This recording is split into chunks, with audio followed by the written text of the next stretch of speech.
हमारा फाइलम हो गया आपके बोर्ड एग्जाम्स के लिहाज से इंपॉर्टेंट है, इससे शॉर्ट और लॉन्ग दोनों ही इंपॉर्टेंट है। ज़्यादातर इससे शॉर्ट के पोर्शन में चीज़ें हमसे पूछी जाती है। जो हमारा फाइलम है आंसर वो है फाइलम सीनेट्रेट्स या फिर फाइलम निडेरियंस, और गलत अल्फाज में इसको पुकारे तो सीनिडेरियंस, सही है, वरना प्रॉपरली इसको क्या पुकारा जाता है फाइलम निडेरिया के एनिमल्स या फाइलम निडेरियन एनिमल या फिर फाइलम सीनेट्रेट्स। सबसे पहला एमसीक्यू या रीजन आपसे पूछा जा सकता है कि why the cnidarians are called coelenterates, cnidarians को हम सीनेट्रेट्स क्यों कहते हैं। इसी वजह यहाँ पर भी आप इसकी प्रॉपर्टीज जो जनरल फीचर इसके डिस्कस करेंगे, तो इधर आके आप पढ़ेंगे कि why the cnidarians are called coelenterates. ठीक है, हैबिटेट की बात की जाए तो they are mostly the marine water animals but some are in fresh water. मतलब ये हो गया कि ये जो सारे एनिमल्स हैं ये सब कहाँ पाए जाते हैं, पानी में। मतलब they all are the aquatic animal, mostly they are the marine but some are the fresh water poses animals. ठीक है, अच्छा उसके बाद एक चीज बड़ी इंपॉर्टेंट होती है एनिमल की मोबिलिटी, कि वो एनिमल मूव करता है या फिर नहीं करता। मूव करता होगा तो हम कहेंगे मोटाइल, नहीं करता तो हम क्या कहेंगे, सीसाइल। तो ये जितने भी आपके पास है they all are the free living animals but there are some animal that are become sessile. ज्यादातर तो क्या है यहाँ पर मोटाइल है, मूव कर सकते हैं, एक जगह से दूसरी जगह जा सकते हैं, जैसे कि जेलीफिश एक जगह से दूसरी जगह इजीली क्या हो सकता है, जा सकता है।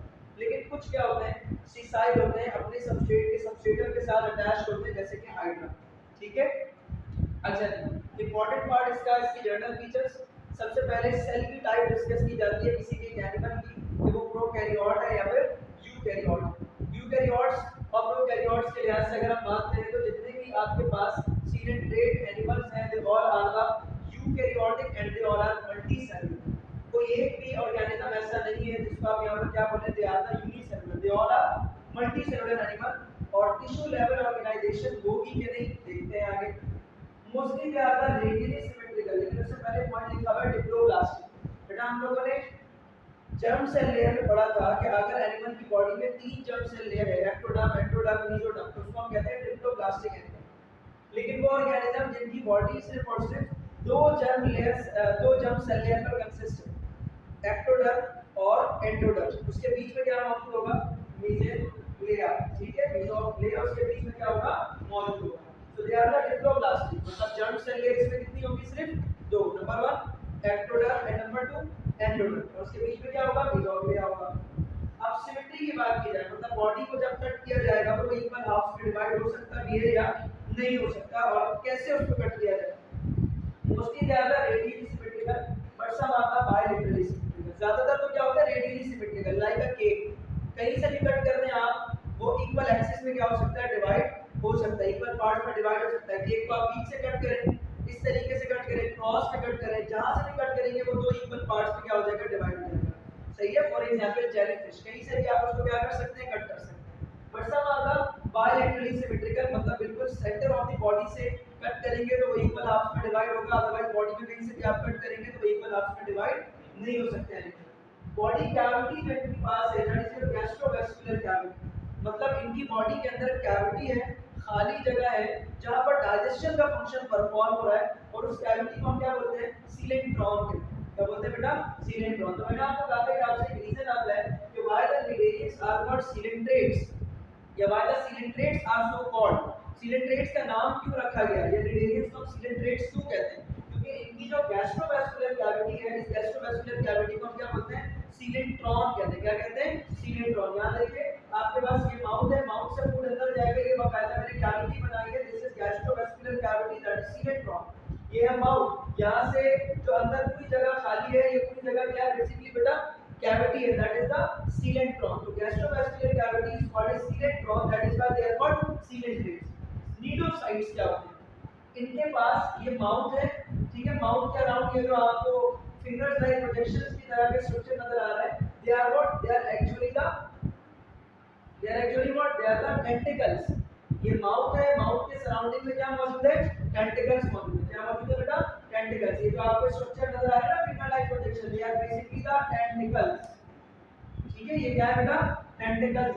तो टेंटिकल्स जो आपके पास है इसके माउथ के करीब में, उसमें स्पेशलाइज्ड सेल्स होते हैं, दे आर कॉल्ड नीडोसाइट्स। क्या बोलते हैं उसको, नीडोसाइट। इसकी स्पेलिंग होती सी साइलेंट होता है, नीडोसाइट्स। अब नीडोसाइट्स का काम क्या होता है, इसके जो टेंटिकल्स है ना वो हाथ के तौर पर एक्ट करते हैं और किसी भी जानदार को पकड़ने के काम आते हैं, और जैसे ही उसको पकड़ लेते हैं तो उसको पैरालाइज करने के लिए क्या करते हैं, अपने स्पेशलाइज्ड सेल का इस्तेमाल करते हैं, जिन स्पेशलाइज्ड सेल को हम क्या बोलते हैं, नीडोसाइट्स। क्या बोलते हैं बेटा, नीडोसाइट्स। तो they are helping in capturing of prey. सही है, अपने जो फूड है उसको पकड़ने में हेल्प कर रहे हैं कौन, टेंटिकल्स भी और उसमें लगे हुए नीडोसाइट्स भी। ठीक है, अच्छा उसके बाद आगे आते हैं बॉडी शेप।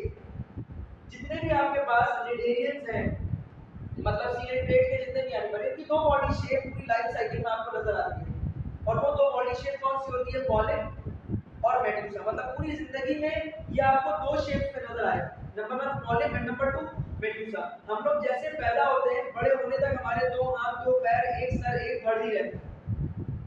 सही है, हमारी बॉडी दो अलग अलग शक्लों में पाई नहीं जाती, दो अलग अलग शेप्स में नहीं पाई जाती कि पहले 10 साल हम किसी और शेप में थे, फिर उसके बाद जो बकिया जिंदगी हमारी है उसमें हमारे दो हाथ, दो पैर, धड़ हमारे नजर आ रही है। ऐसा नहीं, हमारी ओवरऑल बॉडी जब से हम पैदा हुए तब से लेकर मरने तक एक ही बॉडी शेप चलती है हमारी।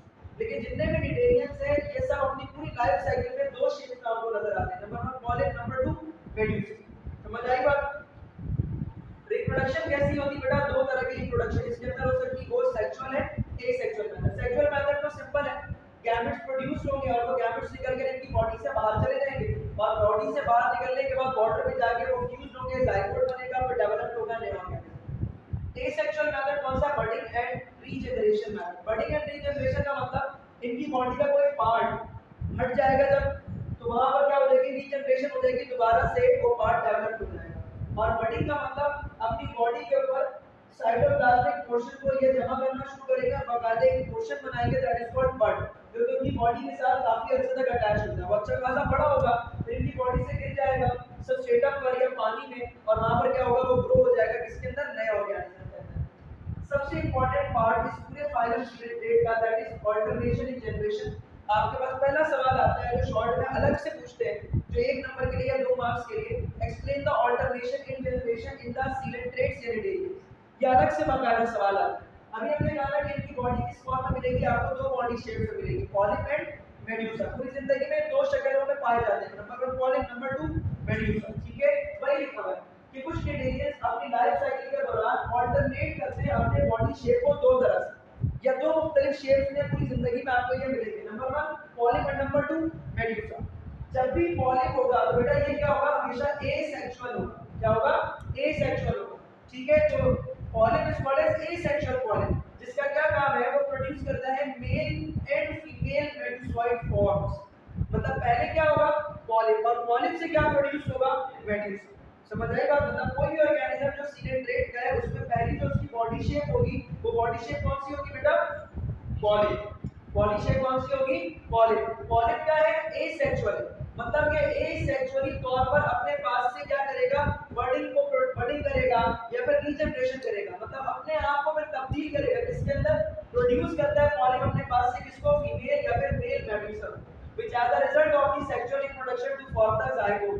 फिर वो क्या होता है, फ्यूज होते हैं दूसरे सेल के साथ, और फिर वो किसमें तब्दील हो जाता है, जाइगोट में, that will converted into glandular larva, और फिर वो किसमें तब्दील होता है, लार्वा में, and larva will be converted into the complete new organism. जी, पहले एसेक्सुअल मेथड करेगा, फिर उसके बाद सेक्सुअल मेथड करेगा। एसेक्सुअल मेथड जो करता है होता है पॉलिप, फिर सेक्सुअल मेथड के जरिए से जो अपने आप को ग्रो करवाना होता है होता है मेडुसा। मेडुसा किससे प्रोड्यूस होता है, पॉलिप से। सही है, तो पहले होता है पॉलिप, वो asexual spores like structure produce करता है, वो फिर फ्यूज होता है, जाइगोट बनता है।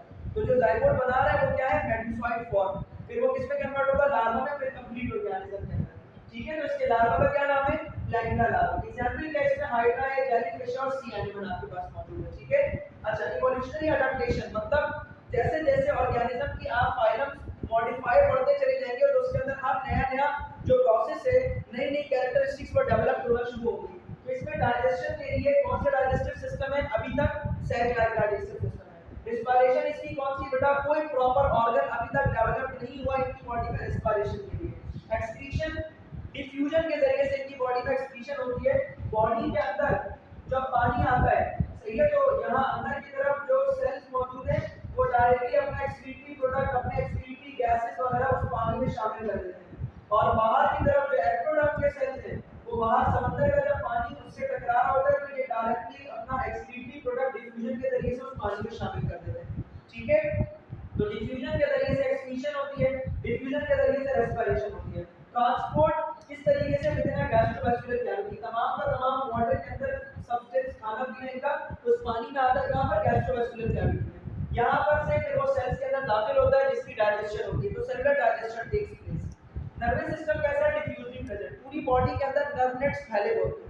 कोई बाकायदा प्रॉपर सेंट्रलाइज नर्वस सिस्टम इसकी बॉडी में मौजूद नहीं है। नर्वस सिस्टम होता है लेकिन वेल डेवलप्ड नहीं होता। कोई प्रॉपर स्ट्रक्चरली तौर पर बॉडी के अंदर स्पेसिफिकली यहाँ नर्वस सिस्टम स्पेसिफिकली मौजूद नहीं है। पूरी बॉडी में नर्व इसकी फैली हुई है। ठीक है, बाकायदा सेकेंड में आप जाकर के पढ़ेंगे कि इसका नर्वस सिस्टम किस तरीके से। छोटा सा डिफरेंस है पॉलिप और मेडुसा के दरमियान। पॉलिप वाली बॉडी कैसे नजर आएगी? सिलिंड्रिकल। मेडुसा कैसे नजर आएगा? Umbrella like. जैसे कि आप देख सकते हैं जेलीफिश, ये मेडुसॉइड फॉर्म है। ठीक है, किसकी? किसी भी एक निडेरियंस की। और ये क्या? Hydra. Hydra is a cylindrical shape. तो हाइड्रा की जो शेप है ये पॉलिप है। ठीक है, mouth and tentacles are located upper end of the body. Mouth और टेंटिकल ऊपर की तरफ मौजूद है। इसमें माउथ और टेंटिकल देखो कहां पर है? बिल्कुल बॉडी के सेंटर में, और डायरेक्शन कहां पर है इसकी? डाउनवर्ड। ठीक है, सीसाई एनिमल एक जगह पर पड़ा रहेगा जो पॉलिप होता है। मेडुसा क्या होता है? मोटाइल होता है, मूव कर सकता है। जेलीफिश को हम सब ने मूवीज में देखा मूव करते हुए। इसकी बॉडी कैसी है? Bilateral symmetrical. जबकि मेडुसा की बॉडी कैसी है बेटा? Radially symmetrical. कहीं से भी आप कट कर सकते हैं। एग्जांपल में देखिए लिखा हुआ है हाइड्रा है, कोरल्स है। जबकि आपके पास इसकी एग्जांपल क्या है? मेडुसा की जेलीफिश। इसमें बाकायदा एक अलग से सवाल आता है कोरल एंड कोरल रीफ्स का।